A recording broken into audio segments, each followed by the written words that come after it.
ساعات كتير بتحس إن نفس الأفكار بتلف في دماغنا، نفس الكلام، نفس الإحساس، نفس رد الفعل.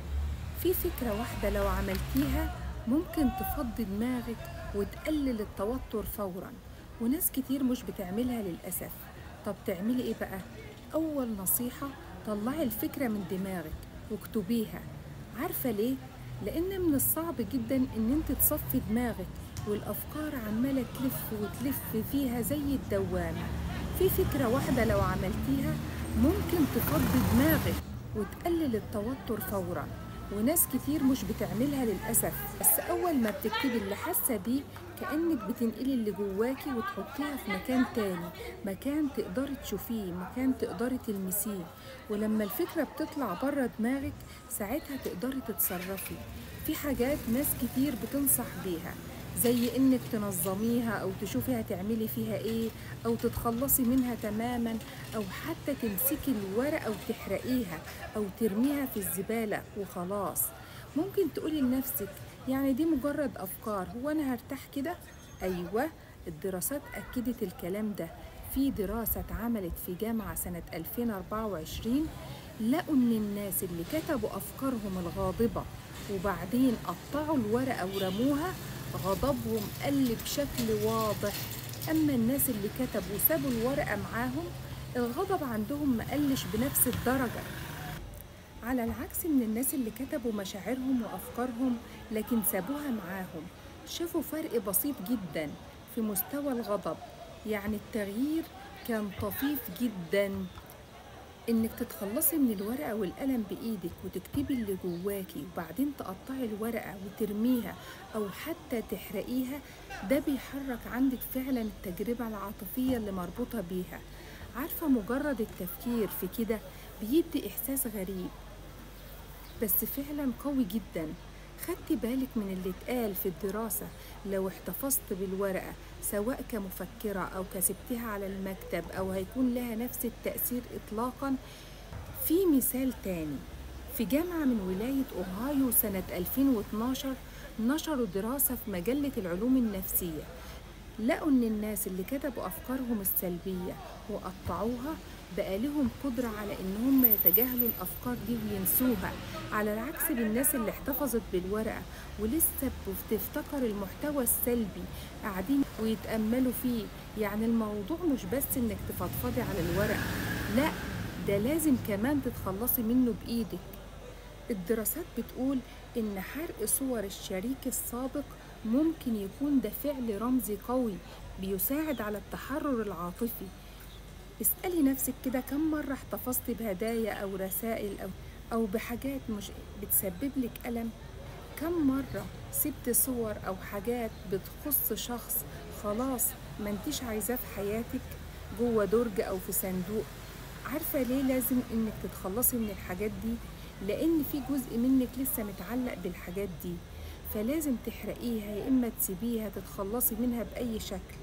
لو فعلا ناوية تتحرري من شخص من حياتك يبقى لازم تتخلصي من الحاجات اللي بترجعك ليه، الذكريات، الصور، الرسائل. خلي التحرر ده جسدي وواقعي علشان عقلك كمان يقدر يتخلص منه. في دراسة تانية حللت الطقوس الحزن الشخصية، لقوا إن الأفعال الرمزية زي إنك تتخلصي من حاجة باستخدام النار مثلا بتساعد جدا في الشفاء العاطفي. ليه؟ لأنها بتوفر لك طريقة ملموسة بتعبري بها عن المشاعر المعقدة وبتطلعيها من جواكي. عارفة الفكرة بتاعت إنك تسيبي الحاجة تمشي؟ المرة الجاية اللي تلاقي فيها فكرة بتزن على دماغك كل يوم اكتبيها على ورقة وقطعي الورقة دي، احرقيها. تحسي بخفة، هتحسي بتحرر، هتحسي ان الحمل اتشال من على قلبك. تعالي كده نروح لحقيقة تانية. كلنا بنسمع قبل كده ان عالمك الداخلي بيشكل واقعك الخارجي، بس في حقيقة أعمق، إن واقعك الخارجي هو اللي بيشكل عالمك الداخلي كمان. لو حاسة إنك بتفكري كتير، دماغك مش مترتبة، مش عارفة تركزي، طيب تعملي إيه مثلا؟ أول حاجة تبدأي تعمليها تنظفي المكان اللي حواليك، نظفي دولابك، نظفي المكتب، نظفي الغرفة اللي حواليك. الفعل اللي انت شايفاه بسيط ده بتاع التنظيف أو الترتيب، ده بيخلي دماغك تتنظم حرفياً. إن الإنسان يقوم من النوم على فوضى في أوضته أو في المطبخ أو في الشقة، أو يلاقي ورق على المكتب، كل الحاجات دي بتزود التوتر بدون ما الإنسان يحس. تقومي تلاقي المطبخ مكركب، الدنيا مليانة ورق، حاجات كتير، كل ده بيأثر عليك أكتر مما تتخيلي. الغريب بقى إننا كتير بنحاول نوصل لعقل هادي جوانا وسلام وإحنا قاعدين وسط فوضى. إزاي؟ عقل هادي في أوضة مكركبة، في مطبخ مبهدل، في دولاب مفتوح. صعب جدا تحصلي على عقل هادي في الوقت ده. المكان لازم يبقى نظيف، كأنك بتقفلي مكان ملفات في دماغك، بتنظمي التبويبات اللي مفتوحة في عقلك. عمرك حسيتي إن عندك مليون تاب مفتوح في اللابتوب؟ طب تخيلي كام تاب مفتوح في دماغك وانت مش واخدة بالك. أول ما تبدأي تنظمي التبويبات دي سواء على شاشة الكمبيوتر أو جوه عقلك، بتحسي إن بدأتي تتنفسي. في أبحاث كمان بتأكد الكلام ده. الفوضى بتأثر على عقلك فعلياً. أول تأثير اسمه التحميل المعرفي الزايد، يعني عقلك بيتعب لأنه بيتشتت من كتر الحاجات اللي قدامه ومش عارف يركز. التشويش البصري المستمر ده بيقلل قدرتك على التركيز ومعالجة المعلومات. في دراسة استخدموا فيها فحوصات رنين مغناطيسي، لقوا إن الناس اللي قاعدين في بيئة منظمة كانوا أكتر قدرة على التركيز والمعالجة. خلي بالك، الناس اللي عايشين في أماكن منظمة قدرتهم على التفكير والراحة النفسية أكتر بكتير من الناس اللي عايشين في فوضى. نظفي مكانك، حافظي على طاقتك. عارفة إن الموضوع ده ممكن يبقى شكله شغل روتيني، بس هو في الحقيقة علاج. في طريقة تانية الفوضى بتأثر علينا بيها، إنها بترفع هرمونات التوتر. الأبحاث بتقول إن الناس خصوصاً الستات اللي شايفين بيوتهم فوضوية بيكون عندهم مستويات أعلى في هرمون الكورتيزول، وده طبعاً ده هرمون التوتر. يعني لو نفسك تقللي من التوتر اللي بتحسي بيه كل يوم، ابدأي من بيتك، نظميه، حطي كل حاجة في مكانها. أنا بحب أفكر دايما كده، إزاي بيتي يكون زي الفندق. أقصد إيه؟ عايزة بيتي يبقى فيه دفء البيت وراحة، بس في نفس الوقت يبقى منظم زي الفندق. يعني إزاي؟ كل حاجة في مكانها. لو خدت بالك قبل كده لما تدخلي أوضة فندق هتلاقي مجفف الشعر في مكانه، مكوة البخار في الدرج، كل حاجة لها مكان معروف وثابت. ابدأي بسؤال نفسك، إيه اللي يستحق مكان في بيتي وإيه هو المكان المناسب ليه؟ في تمرين بسيط بس قوي جدا.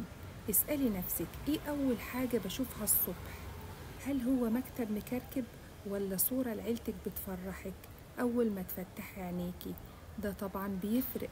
هل هي إن أنا أقوم المطبخ مكركب، الأطباق مش مغسولة، ولا بشوف كده قطعة فنية جميلة أول ما بفتح عيني؟ ولما بترجعي من الشغل أول حاجة بتشوفيها إيه؟ الدولاب مفتوح والدنيا متلخبطة، المكان مش منظم، كل حاجة مش في مكانها، ده طبعا هيأثر عليكي. لما تغيري أول حاجة بتشوفيها الصبح وأول حاجة بتشوفيها وانت راجعة من الشغل وآخر حاجة بتشوفيها قبل ما تنامي، انت كده بتغيري يومك كله. عاوزة أقولك إن ممكن تكون غرفة نومك هي السبب في اضطرابات النوم اللي بتحصلك. الأبحاث أثبتت إن الناس اللي بيناموا في أوض نوم مكركبة عندهم احتمالية أكبر إن هم بيعانوا في مشاكل في النوم، سواء صعوبة إنهم يناموا أصلاً أو إنهم يصحوا كتير في نص الليل ومش بيعرفوا يكملوا نومهم. فلو أنت من الناس اللي بتتعب في إنها تنام ومش عارفة تدخل في نوم عميق، نوم فيه حركة العين السريعة اللي بتريح الجسم والعقل، وساعات بتقول طب أنا باكل بدري، بعمل رياضة، ليه مش بعرف أنام؟ ممكن يكون السبب ببساطة هو فوضى أوضة نومك. وفي نقطة ناس كتير مش بتاخد بالها منها، وهي إن الفوضى لها علاقة كبيرة بصحتنا النفسية. الفوضى بتغذي مشاعر زي التوتر، الارتباك، العصبية، وحتى الاكتئاب. على العكس، لما بيتك بيكون منظم بيخلق جواكي إحساس بالراحة والهدوء. طب تعملي إيه؟ بصي، أنا مش عايزاكي تحسي بالذنب لو بيتك مكركب، أنا كمان بيتي ساعات بيبقى كده، بس مش عايزاكي تحسي بالخجل لو دولابك مش مترتب. أنا كمان ممكن ساعات الدولاب ما بيكونش مترتب. المهم نبدأ. إزاي؟ إن إحنا نبدأ كل يوم بخطوات صغيرة جدا، خطوة خطوة. ركزي على حتة واحدة بس كل مرة. مش لازم تنظفي البيت كله في يومين أو في ساعة واحدة. اختاري منطقة واحدة، درج واحد، أوضة صغيرة. خلي ده مشروع الأسبوع. ممكن يكون درج فعلا، ممكن يكون رف بتفتحيه كل يوم، ممكن يكون التلاجة. ابدأي بحاجة واحدة بس، وشوفي ازاي خطوة صغيرة ممكن تعمل فرق كبير في طاقتك وفي نومك وفي هدوءك النفسي. بصي، خصصي 30 دقيقة من وقتك الأسبوعي ونظفي المساحة اللي تختاريها. 30 دقيقة بس، وخليها مهمة شوية أو خليها تحدي. اسألي نفسك دايما، هل أقدر أخلص ده في نص ساعة ولا ساعة؟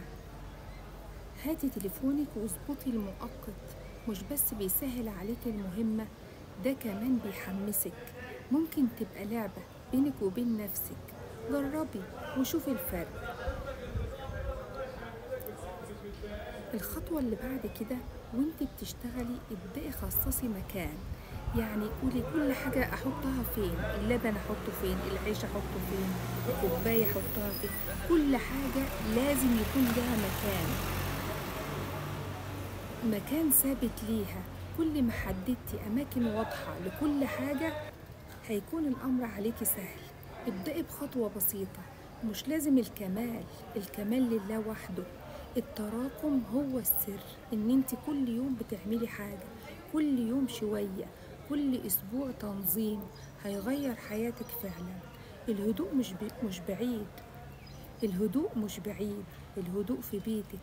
الهدوء مش بعيد، هو في ترتيبك وفي نيتك للتغيير. نظفي مكانك، تعيشي براحة أكتر وتفكير أنقى ونوم أعمق. خدي نفس عميق وابدأي حالا دلوقتي.